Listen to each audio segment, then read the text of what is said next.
What's going on? Welcome to the Big Picks podcast. It's I, Skyward Shield, and I am joined as always by Mr. Bill. Say hello, Mr. Bill. To say Twitter. And of course, we got Mr. Chicken. Say hello, Mr. Chicken. Ladies and gentlemen, you guys can find me at Bill the Fajita on the Twitter sphere, and That's all. All right. No endpoint. All right. Well, week hi five. guys. Earl Thomas deserves to be treated better. That's a much better, more impactful way to go. So let's go into it. Let's talk about week 5. Week 5 is now in the books. So let's get started with arguably the biggest upset of the week. There were a couple out there and near upsets that happened too, but let's start with the big one in my opinion. Mr. Bill, recap this game for me. Oh, well, the Detroit Lions took on the Green Bay Packers, and no one gave us a shot to win. But I mean, deservedly so, including myself. I mean, I thought we were going to lose, but the Green Bay Packers came out and played horrifically bad on offense in the first half.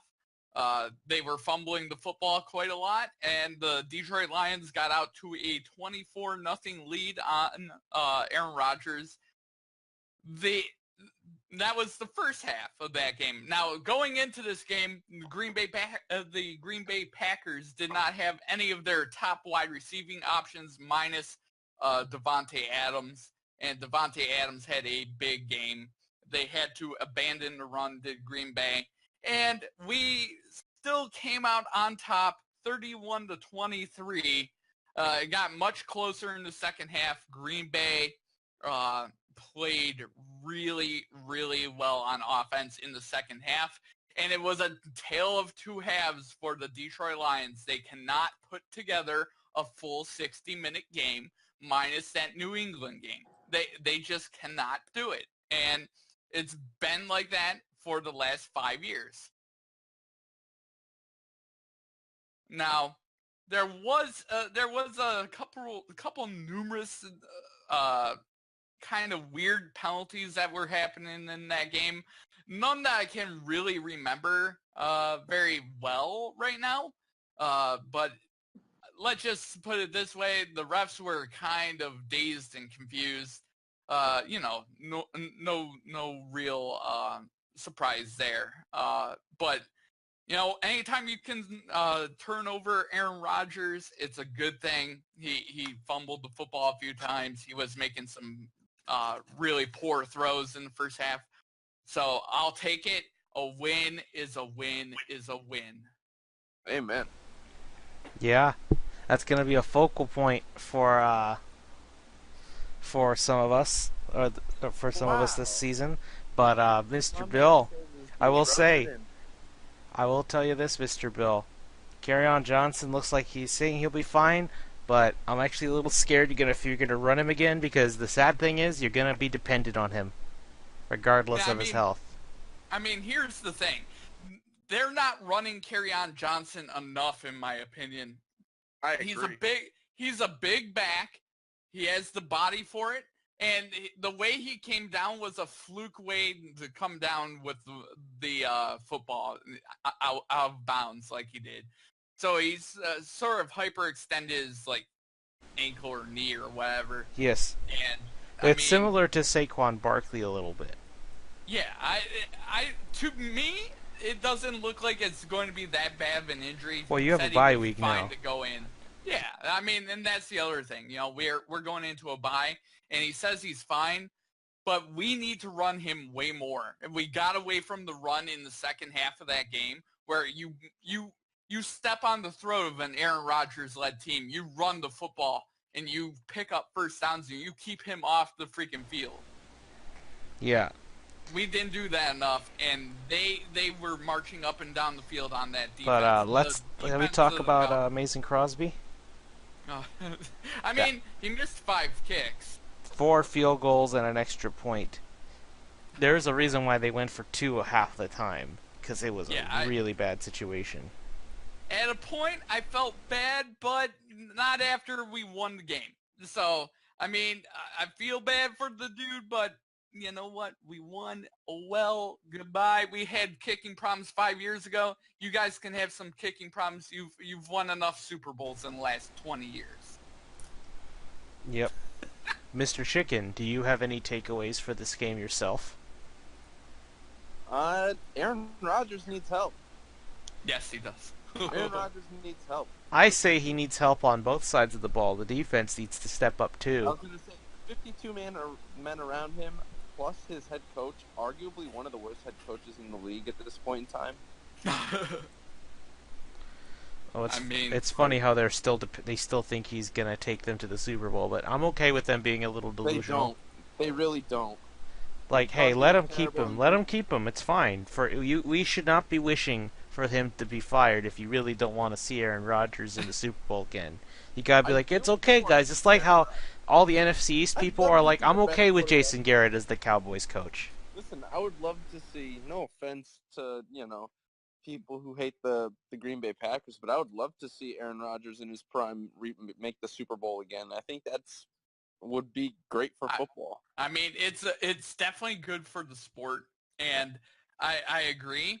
But as an NFC North guy, I'm kind of biased, and it's like, you know what, F all of them. They've had 2 Hall of Fame quarterbacks back to back. They can squander a few years. Yeah. It's like if you're telling me if maybe Peyton Manning should go with the Colts and win one more time, back in the day. It's like, no. As an AFC South guy, I've got to say no. You don't want that. Anyway, so I get what you mean, Chicken. But however, there is another older quarterback we can pin our hopes to in the NFC. But I want to mention him after we talk about all our games. But we know who it is. Got to keep it the down low a little for later. Okay. But overall, I don't really have much more to say about my game. It was. I have pretty... something to say. Uh-oh. Kenny Galladay, man, he was one of the highest rated wide receivers on PFF this week. He was torching that secondary.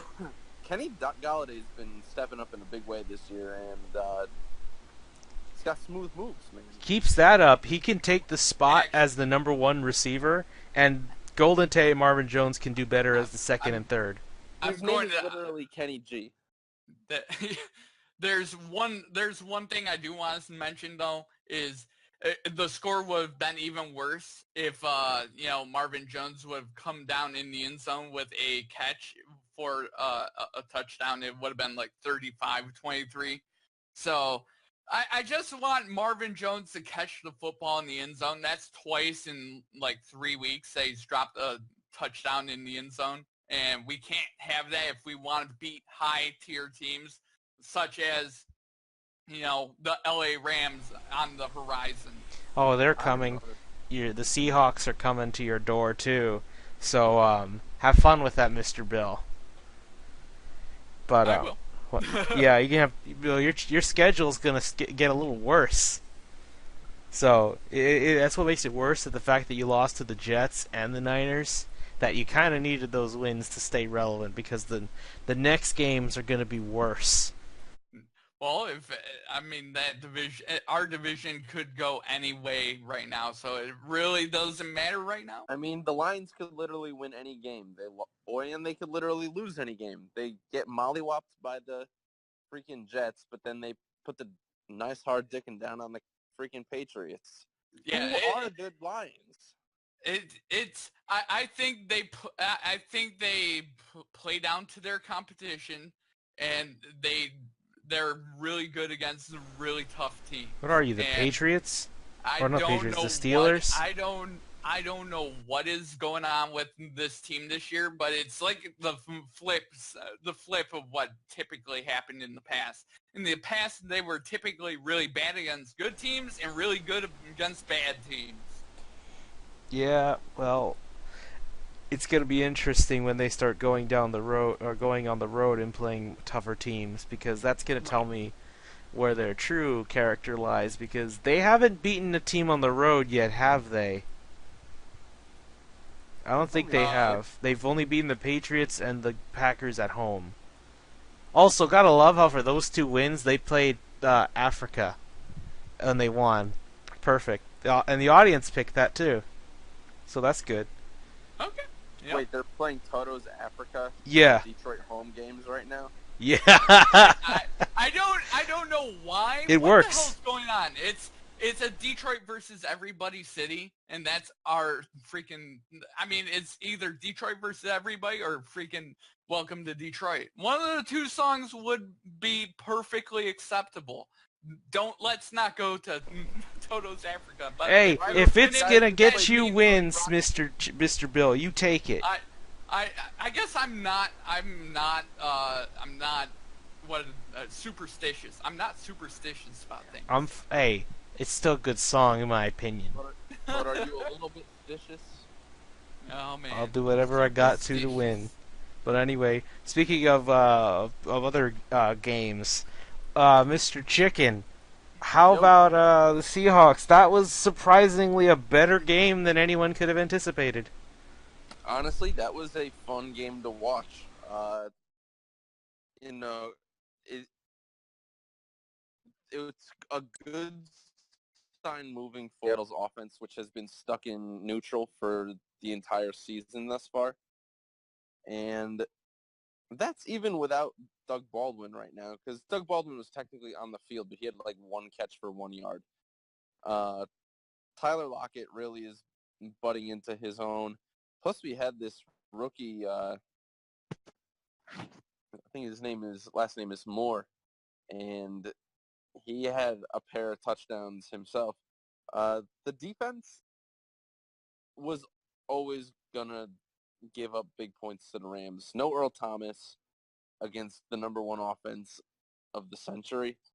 So the fact that the Seahawks, there were 5 or 6 lead changes during this game. I mean, it was a wild ride, and as a Seahawks fan, you almost have to feel good moving forward, given the results of the game. It's not like they got waxed like they did last year. Yeah, I think the fact that they're division rivals can probably attest to this game's outcome, in my opinion. With rival games, sometimes you'll never know, even when you think you got it figured out. Right. No, divisional games, you got to throw records out the window. It's hard to tell sometimes. But I was gonna say, how about the balls on Sean McVay going for it again on a 4th and 1 situation, and he had How Jared dare- Goff sneak it in himself for that first down. How dare a coach use probability and statistics in football? Son of a bitch. Why Please. couldn't he just play old school ball and punt it away like a normal old coach? Right. Like that game was very fun. I'm pretty sure when the season's over, people are gonna look back on it. It's like that was a good game to watch. That- I mean, Yeah, for sure. and the other thing is the Rams the Rams did a lot of work without two of their wide receiving options, without Cooper Kupp and what's his face, Brandon Cooper Cook. Kupp and Brandon Cooks both left the game with concussion protocol. I want to say like just after like halftime or whatever, Yeah. and that you definitely saw a slowdown of that offense. But they're both expected to play this week against the Broncos. So Yep. And besides, even if you took them both out, he still had no real solution for Todd Gurley. He was still giving you trouble. I mean, Todd Gurley had 3 touchdowns in this game. What a beast! I was high on that guy since he got drafted. Like he could push LT's season touchdown record. Jeez, at the rate they're going, you may see some records being I mean, challenged. he's scoring at least 1 touchdown a game, but like between passing and running, he's got, I want to say like almost 10 on the season, if not 10 already. So It's some ridiculous number right now. yeah, he's not. Well, the Rams are on a silly pace right now. Anyway, they're on pace to like be right. They're already out pacing the greatest show on turf by like 60 yards a game.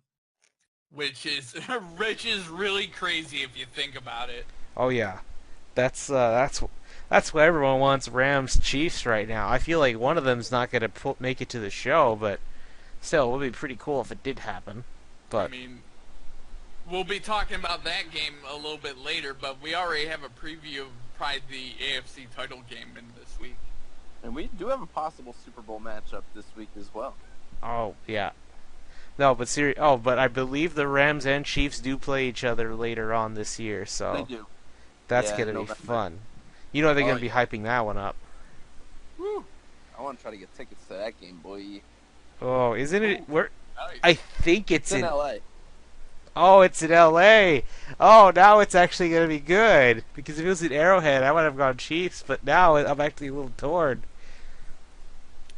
I feel like that But, one's going to come down to who has the ball last. To But be that's fair, for LA's a pretty piss poor Yeah. home field advantage But- compared to But Chicken, Yeah. I will ask you. Yeah. So now you said you like Tyler Lockett, and stuff. But now, how about the rest of your wide receiving core?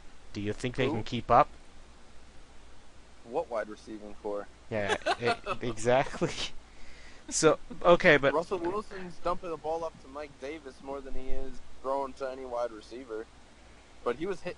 Russell Wilson was cash money this week on play action, which is definitely his bread and butter. And the fact that we can get some solid runs in means that Russell Wilson can finally just get on that play action grind and just hurt people in ways that they don't want to be hurt, touch them in ways they don't want to be touched. oh yeah. All right. So I was gonna say, as for the rest of this game, people are gonna start questioning the Rams now because of Seahawks playing better. But regardless, this was just to me a shootout. The Rams have always had a little bit of trouble with their defense because it's always been high shootout games with their opponents. Just ask the Vikings, who also Right. supposedly have a top tier defense. Geez, not this year. It's like do not, no matter what the score tells you, just they have to take away that the Rams offense is for real. It's really good. It's arguably the best offense in the league right now, next to the Chiefs. Yeah. I think statistically it is the best offense in the league right now. Oh yeah. If Definitely. it keeps going the pace it will become the actual best offense in the league ever. Oh You're yeah. right. So Yep. let that sink in. But Oh yeah. I want to talk about another game. Think you know which one? Oh God! So, as you already know, I didn't get to talk about the one before on the podcast because I lost the data. The video got corrupted and it's gone, and I couldn't upload last week's. But now I get to talk about the fact that Texans won 2 in a row. But I'm just glad we beat Dallas. I am just glad Dallas, for once, gets humbled by Houston, and all those shit-talking Cowboys fans are like, Houston is stupid. What have they done in the past 10 years? Well, here's a question. What has your city done in terms of championships in the last 10 years either? Guys, you don't know how tired I am of Dallas natives just shit-talking Houston sports goers and acting like they've been the top dog for years. And Bill, he doesn't sound better at all. they are not better. I mean, now I can definitely argue, yeah, we play better than you because who got a World Series when they made it to the big show last time? Not Right. you. You were one strike away twice. You couldn't do it. But yeah. But Anyway, guys, I know, guys. Battlefield, I he's just not want to take the moment to just laugh at the Cowboys fans. You guys don't have interstate rivalries. That's a lie. Michigan only big enough for one team. Seattle or Washington State big enough for only one team. Texas could have like 3 teams if they wanted. listen, I grew up in New England, and the Giants and the Patriots, Always where fought I for- lived, Yep. were the 2 teams that existed where I lived. And it's been a nightmare and a living hell because you have 2 of the most entitled fan bases of all time, not counting the Cowboys, and that's why I moved out to San Diego. Hey, if you want to talk about most entitled fan bases, you gotta stay in New York, but go to a different sport. You know, the Yankees, Mr. We Want Boston. How'd that go? Look, Well- okay, so I want to talk about this game. I'm not gonna say the Texans were immune to slander here. No, they could have made this a blowout if they just actually get over the fact that they're allergic to the red zone. They only got one touchdown that whole game. It could have easily been 3 or maybe 4, with the way with the way the Dallas defense was bending. It only broke really once or twice, I would argue. But I mean, QT it finally was got a touchdown, though. 16-16. I'm glad it was him, much deserved. QT is a Was that very his first touchdown of the season? yeah. It was the only touchdown in the entire for the Texans. I mean, Yeah, but is that his What? first touchdown of yes, it's his first touchdown of his season? career, and I'm glad it came at a perfect time. Okay. Yeah, it was just a simple shovel pass, Hey, Hey, but it works. take him where you can get him. Exactly. exactly. I'm amazed they didn't try that play again because Dallas did not look like they were ready for it at all. See, and here's the biggest issue with the Houston Texans, in my opinion. Deshaun Watson, if he keeps playing like he's going to play, he's going to get himself hurt. Yep, and I agree. Uh, That offensive line, for all the crap I've been giving it, they surprisingly held well against DeMarcus Lawrence. You know, the one of the sack leaders from last year. I think he only got to Watson about 2 times, which is much better than I thought. I'll be honest, I thought they were going to sack Watson 3 times this game. I think they only brought him down for good once. The rest of the time he either ran with it or threw it away. But you're right. You know what they did, and this is what other teams are going to start doing against Watson. They're going to get their middle linebacker, with the Cowboys having Jalen Smith just eyeing him, not playing coverage, just seeing if he's going to run, and then following him and getting a big hit on him if they can. But I want to mention I mean, what? people have been using spies for the mobile quarterbacks for a long time. Can you say that again, Chicken? It sounds like you're lagging and you're slowing down. The coffee's wearing off. I think he fell off a No, cliff. No, what? Can you not hear me? No, There we it go. was like you're falling Yeah. down a cliff. That was my coffee wearing off. No, what I was gonna say is, I feel like teams this year have been spying on your boy, and that's what's been part of the reason his offensive capabilities have been slightly limited in a way. Because those mobile quarterbacks, I mean, trust me, I know all about them. Yeah, you should know. We play against Colin Kaepernick, you know. Well, I was gonna Quite say familiar. you should know because you don't- yourself you don't have have a a mobile mobile quarterback, probably the best this one. You know, this past game was the first game Russell Wilson did not have a single rushing attempt in a game. That's just But- insane. Oh yeah, I mean, and here's the thing about it is, you know, I feel like Russell Wilson is a good template for what Deshaun Watson can be, and here's what I mean is learning how to play from the pocket and using his legs, sparingly, but in a very intelligent way. Right. Like, make it so the threat to run is always there, but only pull the trigger when you absolutely have to, Exactly. and don't take a hit like RG3. Yeah, and that game, that Dallas game, and Josh, you saw this. I've watched him take at least 3 big shots on the sideline. Yep. I'm just amazed that they didn't flag anything like unnecessary roughness, considering Easy. how they. Like, I guarantee you, if they did that to Aaron Rodgers, you'd be seeing the yellow flags coming out. I'm not sure because he was an eligible. he There was a running. I found 2 situations where he's already running out and they still hit him. Yeah, but like- if you're running out, then you're open game. Like the refs If- won't call flags on that shit. Like, if you're already 2 feet out of bounds and you still take a hit, that to me tells me that should at least be a Oh. flag. Well, that. And yet, that's I something. saw nothing. I saw nothing. These refs Listen, were a little Listen. inconsistent. this is a sport about danger and anger.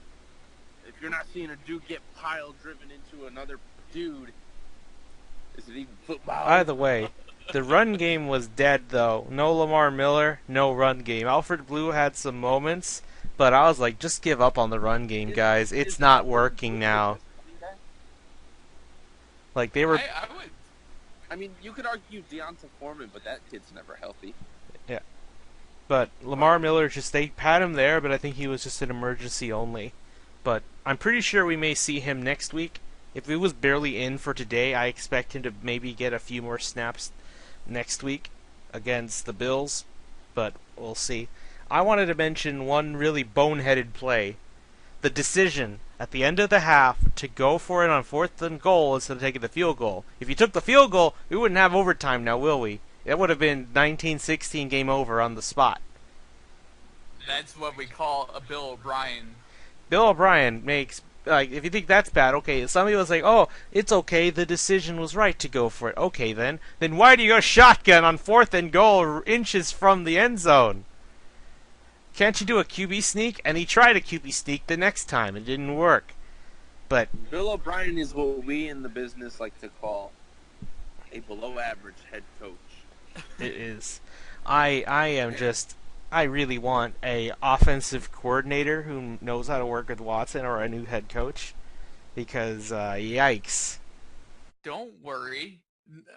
Bill O'Brien signed an extension, so he's gonna be there even longer. Ooh, he might be the next. Who is the best? He may be the next Marvin Lewis. Lewis. Yeah. Just get He'll those be 1-year there. extensions every year until you die. He'll be there. He'll be there for 20 years and be consistently 8-8. Hey, do not compare him to Jason Garrett. We're not that bad. At least we could win a playoff game. But anyway, I want to mention the other side. I want to talk some defense. So, Dak Prescott, he could have easily thrown 4 interceptions. It's just some of them were dropped or like uncatchable for what a quick reaction time you would have needed to have. He threw 2 picks. I would argue it could have been 3. But I will say, I don't think it was just the Texans giving him a lot of pressure. I just don't know if Dak's really as great as what everyone was hyping him up to be in his rookie year. Dak is so very clearly not the quarterback that I call him the next Alex Smith. he's not Alex- even as good as Alex Smith. No, Alex no. Smith was actually an entertaining quarterback. I mean that in terms of the check down. He got that one big throw, which was, again, I was going to be haunted. I was reliving the Romo escape. So call him the next Alex Smith, but at least Alex Smith ran the ball. Like Alex Smith was like quietly a very mobile quarterback. Dak Prescott does not run the ball. He does not take matters into his own hands, and he is a pretty just average at best quarterback. So, Yeah. so at this rate he's going, could we call him put him in the new Dalton scale? We call it the Prescott scale. Here's No, a because really I think- good. I think he's worse than that. Here's a good comparable. I think of. He would be what he would be a second stringer. He would be the Charlie Batch of this generation. Oh my God, you're right though. Like you know what's messed up? I'd rather have Fitzpatrick than Dak Prescott. 'Cause at least Fitzpatrick can throw the ball downfield. Oh, and you want to know the best part? They were really good at containing Zeke. He had some good runs, but when you have a very generational talent like him, they're going to get a couple. But regardless, the fact that they did not let him run all over them like Barkley did a couple weeks ago tells me they really dedicated their time to like trying to stop the run. Because if you let Zeke take over, I would have been reliving a Detroit Lions game. Well, the only reason Zeke took over, and here's the only reason why Zeke took over, is he was catching balls out of the backfield from Dak. And yet this time we didn't even let him have that opportunity. We did Exactly. we did what you told us to do, Bill. Stack the box and make Dak have to be the reason why they win, and he couldn't do that. What wide receiver is going to beat your secondary right now? You have Tyrann Mathieu against freaking Cole Beasley? Get the hell out of here. That's easy. Oh, I think he only caught one catch too. But I am just, they so need a wide receiver, and yet they still need a cornerback. So I'm like, they're gonna go wide receiver because that's what the will of Jerry Jones, the Emperor Palpatine of the NFL wants. He even looks like him sometimes. No, but okay. No, okay, but let's get to overtime. I want to talk about what my future governor of Houston, or of the state of Texas, I'm sorry. I want to talk about the catch and run. You guys saw it. What did you think of that? What did you two think of the catch and run in overtime? You got to give credit where credit's due. I mean, a good play at the best possible time set you guys up for a big fat W. I mean, DeAndre is DeAndre, and he is going to get his yards any way, shape, or form, and he stepped up. I mean, and I mean, he needs to be targeted more in this offense. Oh, he needs more targets. You know what's the best part? They don't double cover him. Nobody double covers him because of Will Fuller's presence. What are you going to do? Let Will Fuller run by himself and Watson just keeps throwing 40-yard passes to him? Yeah. That's what makes this wide receiver core so interesting. They can't really double cover Hopkins. But here's what would make the Texans even more uncoverable is if they get a running game going. They're exactly what the Lions were last year. You know that the ball's going to one of two people, and that's DeAndre or that's Will Fuller. And eventually, teams are going to figure that out, and they're not going to even play the run, and they're not going to play the tight ends. Teams are already figuring that out because there have been some down offensive weeks for this team. Oh, yeah. You don't have to worry about the tight end, and you don't have to worry about the running back. All you have to do is worry about two wide receivers. Take them away. I will say, the Texans tight ends projects are still looking good so far, because when they do get targeted, they get some good catches. Like, Jordan Akins is still the highest rated rookie tight end, but I guess that's not that much of a big deal considering the competition. But regardless, the physique and skill he's showing is impressive. So eventually they will have that nice tight end. Maybe not, god tier tight end, but a reliable one is all they need really. When you have a god tier wide receiver, you're not going to ask for a Rob Gronkowski. You just want somebody who can catch the ball. I'll beg to differ. I would love to have a Rob Gronkowski with a top tier wide receiver. Who the hell you done cover? No, you get what I mean. As long as I have my top tier wide receiver and I got a run game, I just want somebody who can catch the fucking ball. That's all I'm asking. I'm not gonna get too greedy. Hey, he who tries to catch both hairs will get none, as they say, or something like that. I mean, the Patriots never had an issue with that. Yep, they just had Gronk, and everyone else just fell into place. But anyway, so you should have seen me when he caught that ball. I was screaming. Your Twitter feed was wild. Oh yeah, I broke.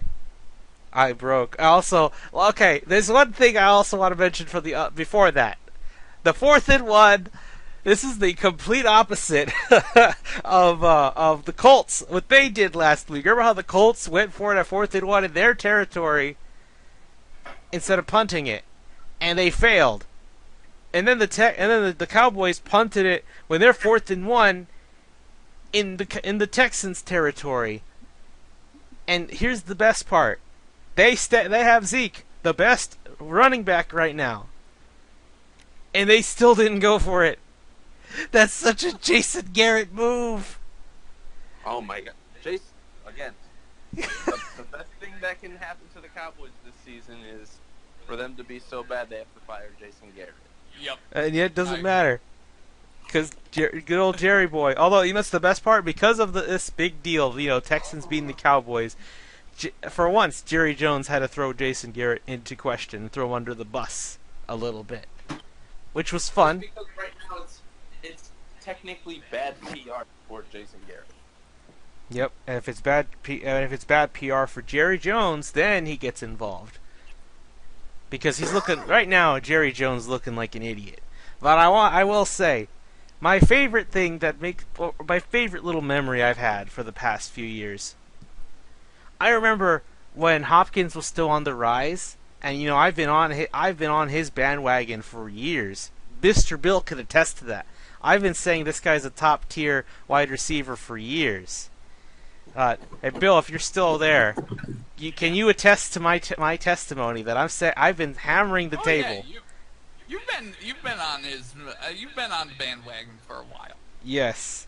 So, I remember a couple Cowboys friends I know were saying Dez is better than Nuke, and it's not even a contest. Like he's like, you're not even good enough to be on Andre Johnson's level. I'm like, okay, guys. Hindsight's 2020, and if you guys were having this conversation 3 years ago, Yeah, I mean, Hey, would it mean I had 2020? I had a future vision.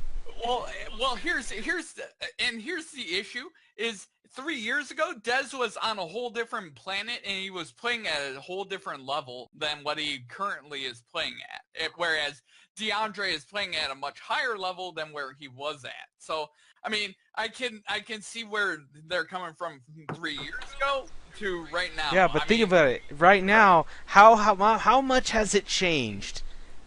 I mean, Where Hopkins is Dez now is being out of the considered a league. top tier wide receiver. Right. Dez is no longer a reliable player in the league. No, he's not on the Cowboys anymore. That's what I'm trying to say. Yeah, but 3 years ago, I mean, he led the league in touchdowns.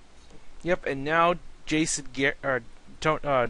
Jones and Jason Garrett just cut him and started slandering him and throwing him under the bus.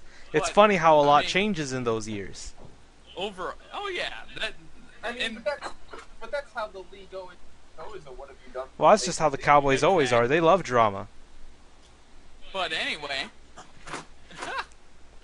Oh man. Hey, their players can do as much cocaine as they want as long as they're good. Dear God. It's true. They 2018, you just can't beat women anymore. they Unless you're Ezekiel. they really need to be they really need to get Keemstar to be their speaker. Oh god. They love the drama But- so much. You may as well get the guy in charge of it all on YouTube. Oh man. Uh, Well, okay, but anyway, I'll just leave it at this. Watson, better than Prescott. Don't at me, Cowboys fans. I don't think that. I think after Watson's coming out party, that was just not debatable. Hey, you know how stubborn Cowboys fans are when they still think they have hope. But once they're done, they hide and they act like they never liked the Cowboys to begin with. Until they start winning a few games again. Then they come Once their out. hope actually dies. What? I said once their hope actually dies, that's it. Okay, I'll also end it with this. Just like when the Yankees lose, when the Cowboys lose, America wins. just like every other hated team in the Hey, you guys got no problems with the Cowboys losing either. Oh, I don't mind when the Cowboys lose or Green Bay loses, so I'm good. Yep. But All right. Now I want to talk about a couple games that happened because some pertain to the picks, but I'll save those for last. I want to talk about another quarterback, Mr. Chicken. Will you allow us to relive that moment on Monday Night Football on Columbus Day? What happened on Columbus Day? Columbus Day was a bad day to be a fan of any Native American-based team in all of sports. Oh god. Bye bye Indians. Bye bye I Braves. believe that the Indians, the Braves, and the Redskins all got waxed on this day. A great day for America. That's so bad. It's a very historically accurate day. Ouch. And playing the role of the conquistador was none other than Captain Drew Brees. A crusade. Throwing for an NFL high 18 billion passing yards over a lifetime. He beat Peyton. And all Peyton Manning was doing was cutting his tomatoes for his family, like a good husband should. Drew Brees, the villain, the murderous conquistador, comes through and catches a pair of his wide receivers literally more wide open than freaking a CVS on a Wednesday afternoon. Like, how it happened was insane. The Redskins defense took a dirt nap before the ball even got snapped. And Drew Brees just had to toss a nice little lob, and then 62 yards later, bam, history is made. Yep. I was going to say, Chicken, you say Aaron Rodgers going back to the Super Bowl would be good for football. I would argue Drew Brees going back would be good for football as well. The Saints may be the non-Rams favorites. So the dark horse. NFC right now. Say that again? A dark horse. I wouldn't even call them a dark horse. I think the NFC Championship is probably going to be Rams Saints. Very possible. I think they're just the two best teams, the two most well-rounded teams. And let's be real, Sean Payton is still one of the best offensive minds in football.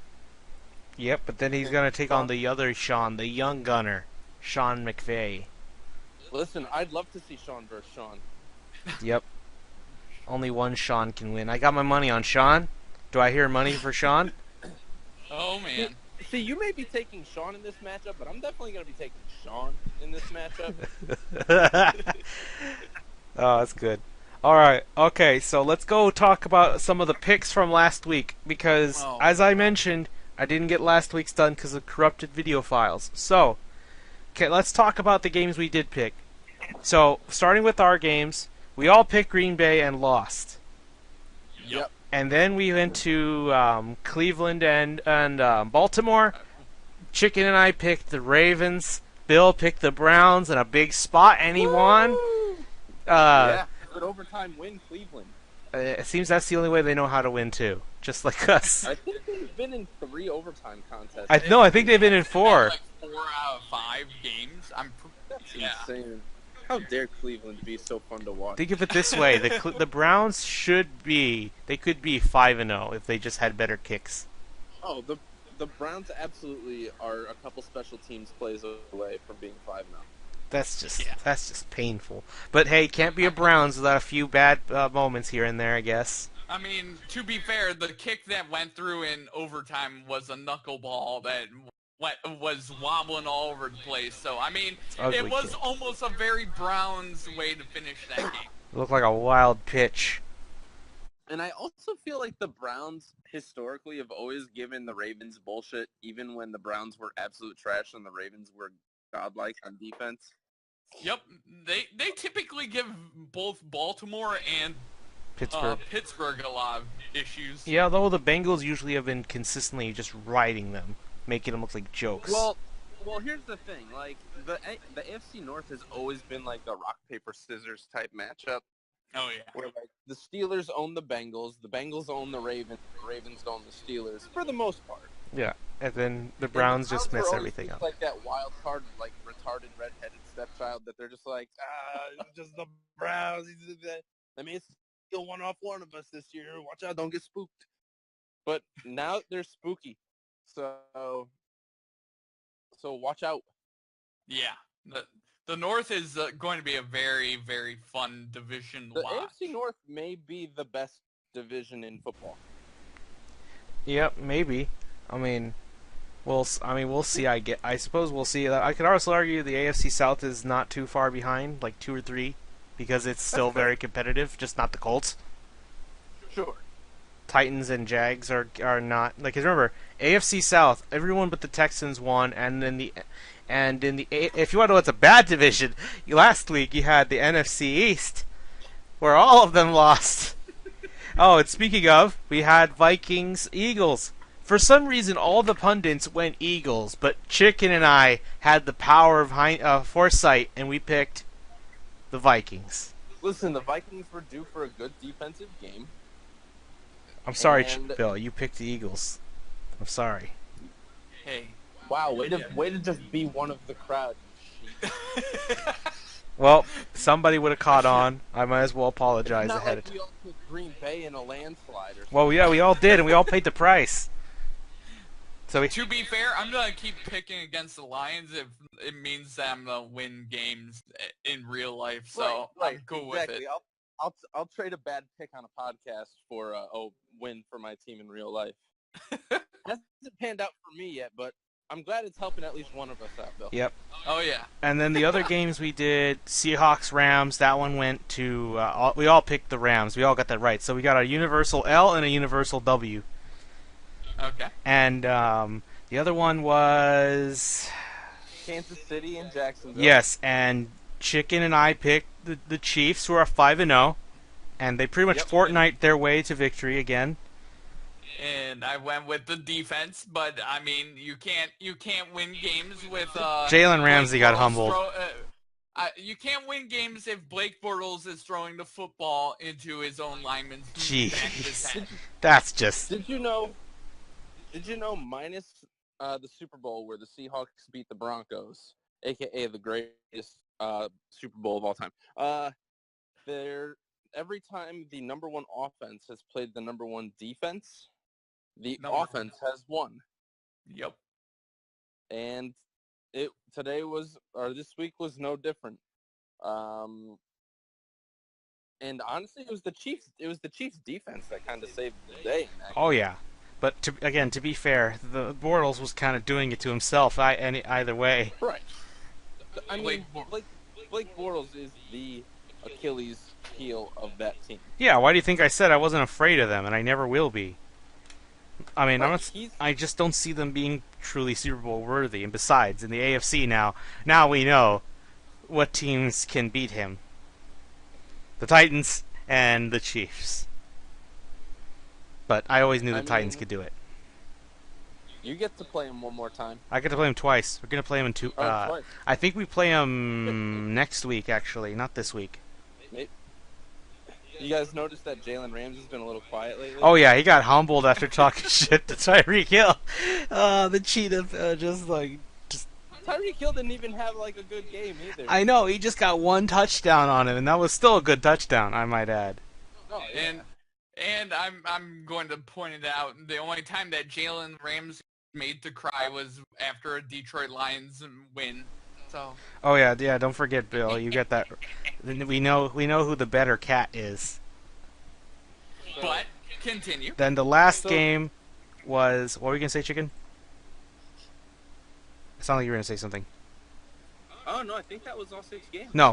Last game was Cowboys and Texans, and I picked the Texans while you two picked the Cowboys. And So I'm going to just orange justice my way. I actually was very excited to go to work and to school that day, despite how hellish Monday was. I enjoyed going to work because I could have gloated in front of my manager, and he got disappointed in me. Surprised he didn't fire me. And I went to school and got to mock some of my professors. oh man. There you go. All right, Hell yeah. So our records, as of right now, in 3rd place, with a record of 13-17. Get your shit together, Mr. Sample Man. After a brave 2-4 performance. Listen, we've all been there. We've all had those down weeks. I went 1-5 last week because I had to go with like 6 hero picks.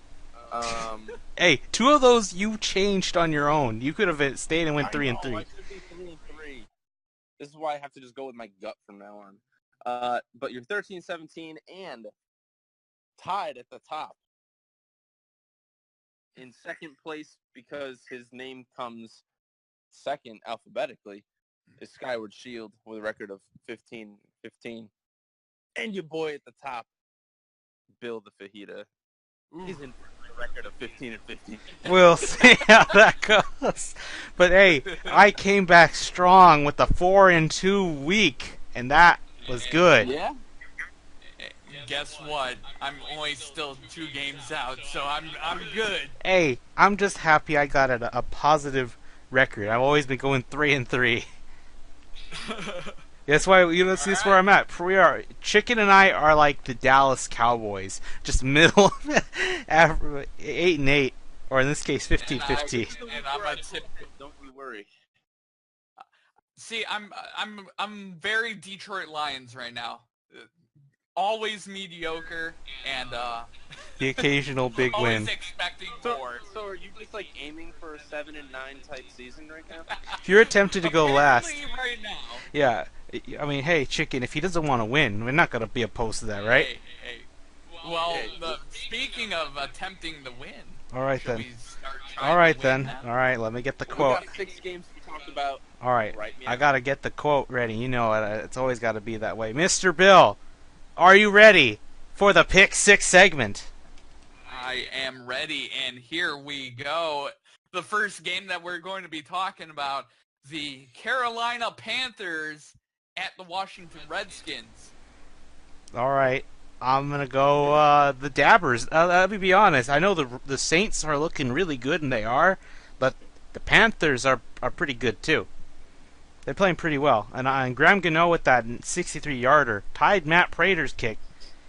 That one was good. I'm gonna go with Panthers, like 31-17. Ooh, I like that call.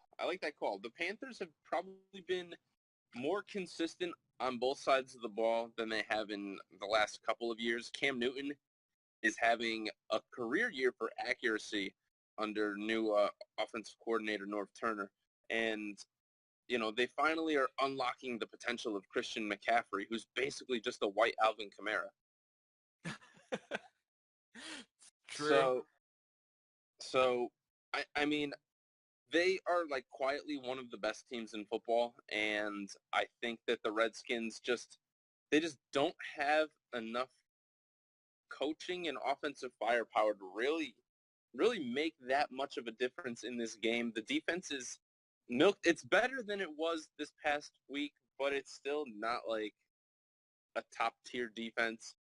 So, yeah, I actually really like that score prediction, like a 31-17, 31-24 type win, comfortable for Carolina. And I also have Carolina. I agree with everything you guys have said. And, I mean, who do you trust on defense more, Luke Kuechly or whatever the Redskins have on defense? And I'll go with Kuechly every freaking day of the week. Unless he gets concussed again. For the 19th Oh, and don't forget, time. they still don't have Kuechly or Olsen on the field. I think Olsen, one of them may return this week, maybe. So, Olsen, Kuechly. I think they may wait another week for Olsen, but yeah, he should be coming back. Oh, yeah. But, so, on to our next game. It is the Seattle Seahawks at the Oakland Raiders in London. oh, I thought this was the Mexico game. Oh, okay. No. Oh, okay. Usually the Raiders have been going to Mexico, so I thought that was it. But okay, I'm gonna go with the Seahawks. This one's gonna be a lot closer than you think, in my opinion. Oh, yeah, this will be like a 24-21 type finish. But I also am taking Seattle only because Seattle is one of the league leaders on defense in takeaways. They've had multiple takeaways in every contest thus far this year. Oh, and don't forget and Marshawn Lynch revenge game. True, but the quarterback that they are playing against, one Mr. Derek Carr, is currently leading the league in interceptions. So I feel like one or two turnovers may decide the game in this contest, and that's why I'm looking for the Seahawks to just edge this one out, especially since that offense has been clicking as of late, and they're going against a team that really wishes it had this one player named Carl Make. Oh, if only they could have had a generational defensive lineman talent. I gotta keep bringing that up every week because they just don't know where to find one. Jeez. If only they had drafted one 3 or 4 years ago. I know, like, in that draft with, who was it? The number 1 overall pick was, I think, the name was Jadeveon Clowney? Some guy, I don't know. Oh man, speaking of, I mean, I'm gonna make this one another sweep. I've got the Seahawks. The I mean, what are the Raiders gonna do? I mean, how can you ever trust, Amari Cooper to catch a football? I've never understood that. Now, just remember, they only won because of refs. That looks like the Chucky doll.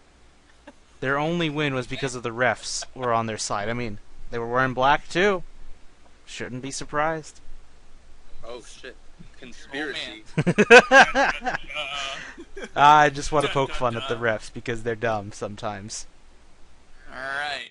Speaking of another team that has some of those colors, the old Pittsburgh Steelers are taking on the old Cincinnati Bengals. Well, under normal rules, the Steelers normally own the Bengals, but I always see that as more down the stretch. The Bengals are looking hot. I could see AJ Green torching the Steelers secondary. This one may be a shootout, maybe, but I'm going to go with the Bengals. Bill, what you got? I am going Cincinnati as well. I think Tyler Boyd is going to have a monster game on this defense. Though this defense is actually kind of sneaky good, the Steelers. They have T.J. Watt, and he's been impressive. But I'm going to go with the Steelers, especially, Ben Roethlisberger. Wait, you are going to the Steelers? Or pick. I thought you said you were going with the Bengals. I'm going Bengals. Yeah, you said, I'm going with the Bengals. Don't mind me. I'm having a fever dream. I'm going Cincinnati.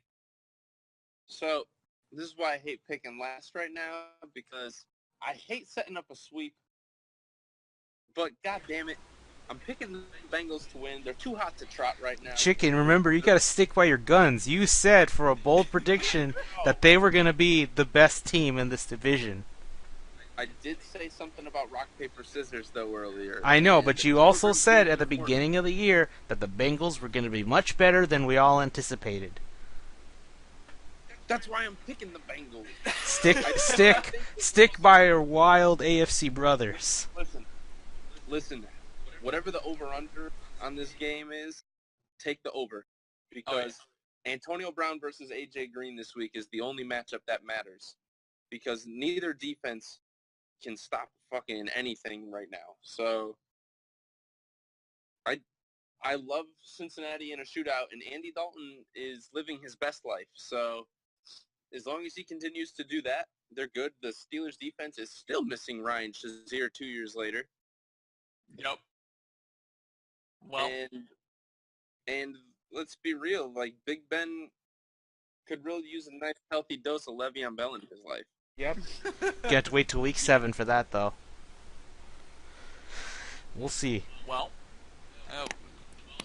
on to our next game. It is the Los Angeles Chargers at the Cleveland Browns. Oh, this one's actually also sneaky good. You know what? Last time the Chargers fucked it up and they couldn't beat the Browns. That's how the Browns got their last win. So I think it's only fitting that the Browns win 2 in a row at home. Ooh. Did you guys know that the Browns have the second-rated defense by DVOA this season? That's insane. That statistic blows my mind. You know what also blows my mind? The fact that they could have been 5-0 if they had better kicking. But you know what quarterback is quietly having one of the statistically best seasons of his career? I'm talking about one Felipe Rio. San Diego life has really gotten to you. Listen, they miss Phillip Rivers here. He was a very dominant presence. But guess what? Melvin Gordon, Keenan Allen, Mike Williams, and Phillip Rivers are going to be just a little bit too much for these Browns to handle, and I expect an overtime win by the Chargers. All right, I'm also on the I'm also on the Chargers. I think too much Keenan Allen and too much Melvin Gordon on against this defense, and Baker Mayfield has impressed, but I think he's gonna run into his first real test. Minus the Baltimore Ravens last week, but I think this team gets after the quarterback a little bit better right now. I'll just go with Los Angeles. I was going to point out the Chargers last time they played another tougher defense in the Rams. You saw what happened. But hey, I just want to mention Denzel Ward, sneaky defensive rookie of the year in my opinion. I think he's the go-ahead rookie of the year on defense. Oh yeah. I don't know that there's another defense. I would be amazed if both a Browns player on offense and defense won rookie of the year together, in Baker and Denzel. I mean, Baker Mayfield would be offense, but no, for defense, I would put Denzel unless you could think of somebody else. Has that happened? Did that happen last year too? Did a single team have offensive rookie and defensive rookie of the year? I can't. Well, it was Lattimore with the Saints. Yeah, it was Alvin Kamara. Yeah. Oh yeah, they did. Shit, you could have that 2 in a row. They're pretty good. Wow, that's wild. All right. Let's move on to the next one. So, next game is the Buffalo Bills against the Houston Texans. Okay, I can see this going two ways. If the Texans can get over their goddamn red zone issues, they could easily drop 5 touchdowns on these guys. Because here's a mind-blowing fact I can't comprehend. They have more yards than the Chiefs, and yet it can't convert into points. Just let that sink in. The Texans have produced more yardage total than the Kansas City Chiefs, the best offense in the AFC. But the difference is they know how to punch it into the end zone. The Texans don't. I'm still going to go with them, but I won't be surprised if the Texans keep the Bills in this. You know what's messed up? What? So you know how teams play down to their opponents, play up to their opponents? Oh, I know where this is going.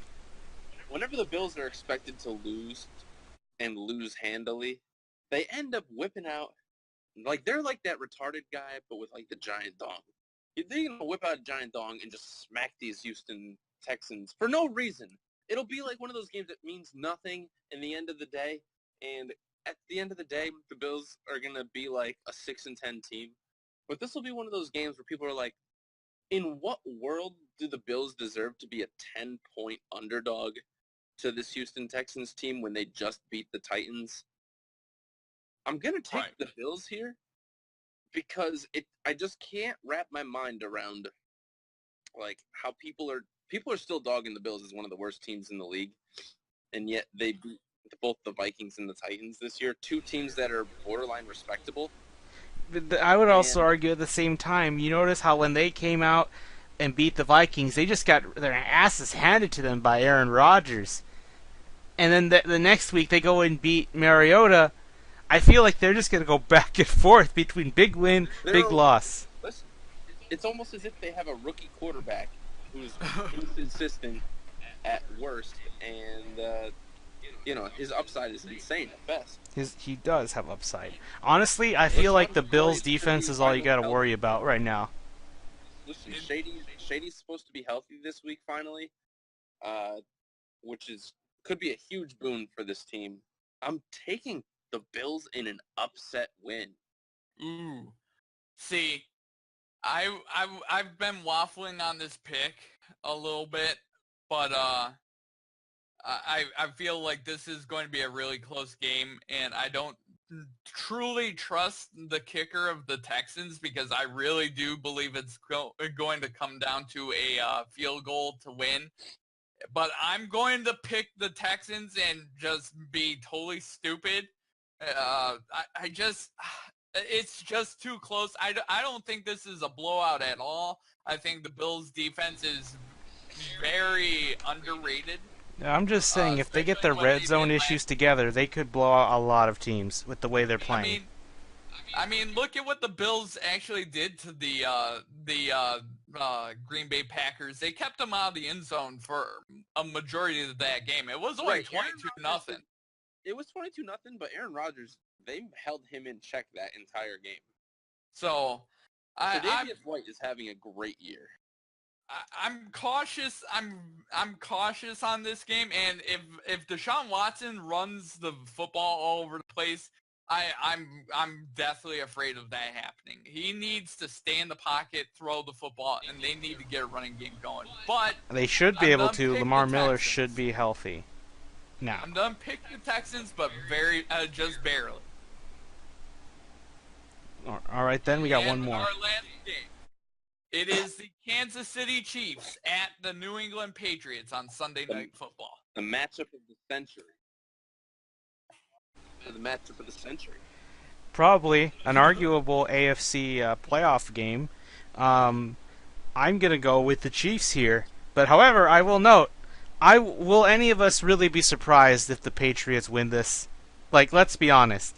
You're gonna be surprised. You won't be surprised if the Chiefs win, but you also won't be surprised if the Patriots win. I'll be more surprised if the Chiefs win. I really do. I think this is one of those games where, listen, no one knows how to scheme against a new quarterback like my man Billy B.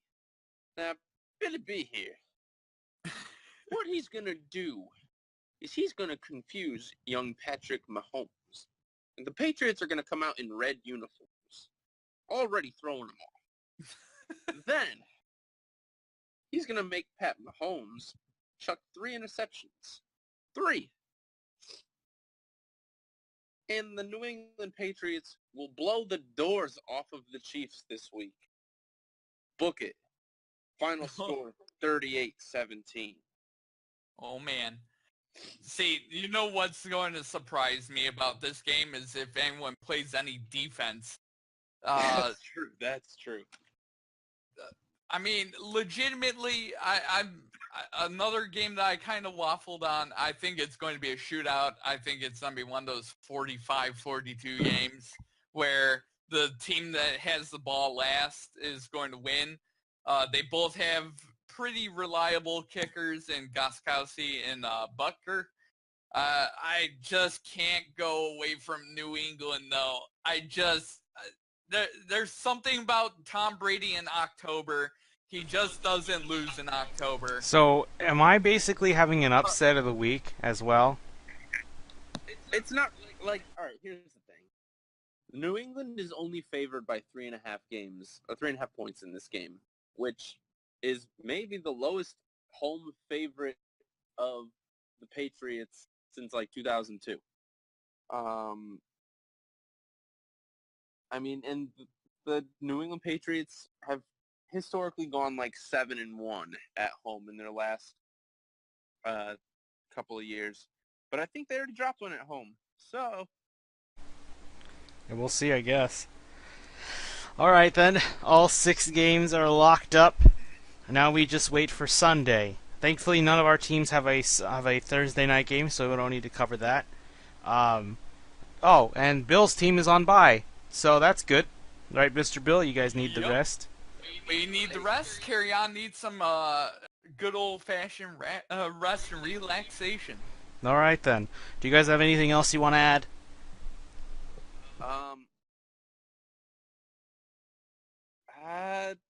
Sneaky, important game that's going to happen this week, but it's going to be such a slog to watch, so don't do it unless you're really on the edge. Ravens-Titans, 2 teams that, I don't know what the hell's going on with them, Is it? but neither do they. It feels like a double trap game. It's a double trap game. It's both a trap for the teams playing and the viewers watching. Yep. It's true. I would also argue Jaguars-Cowboys because that's a game that I feel like whoever fucks it up, whoever screws up at the end of the game is going to lose. That on paper, the Jaguars should just wax the Cowboys, but who the fuck knows? It's 2018. But considering the Jags O-line is not as healthy and Bortles is making more and more mistakes, I could easily see DeMarcus Lawrence taking over. And I'm just, my last thing I'm going to say is I just hope that the 49ers go into Green Bay and upset the Packers just because I like to see chaos. Yeah. All right, then. I think that's it, then. So, we'll see you guys next week for Week 7. Should be fun.